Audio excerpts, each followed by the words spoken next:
নমস্কাৰ, আমি আজি ৰাজবাৰী পদ্মজ্যোতি যুৱ সংঘৰ পৰ্যায়ত 5 জুন অৰ্থাৎ আমি বিশ্ব পৰিৱেশ দিৱস আমি উদযাপন কৰি আছোঁ। ইয়াত আমি গছপুলি ৰুইছোঁ, নাহৰ, ৰাধাচূড়া, কৃষ্ণচূড়া আদি কৰি কাঞ্চন, আমি এনেধৰণে প্ৰকৃতিৰ কাৰণে উপযোগী গছ আমি ৰুবলৈ চেষ্টা কৰিছোঁ।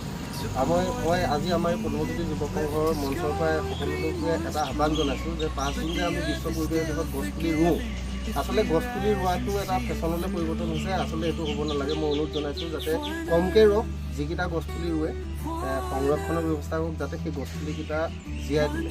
মানে কি হয়, দেখা যায় বহুত হাজাৰ হাজাৰ গছপুলি ৰোৱাৰ আমি ভিডিঅ' পাওঁ বা ফটো পাওঁ, কিন্তু সেই গছপুলিবিলাক জীয়াই থকা আমি নেদেখোঁ। আমি এনেকুৱা এটা ব্যৱস্থা লৈছোঁ এইবাৰ যে আমি পকাৰে খুটি চাৰি চাইডে লোহাৰ আমি ফেঞ্চিং দি পেলাই আমি গছপুলিকেইটা জীয়াই ৰখাৰ আমি চেষ্টা কৰিছোঁ। গতিকে সকলোলৈ অনুৰোধ জনাইছোঁ যাতে যিকেইটা গছপুলি ৰুৱে সেই গছপুলিকেইটা সুন্দৰকৈ সংৰক্ষণ কৰে, যাতে গছপুলিকেইটা জীয়াই থাকে।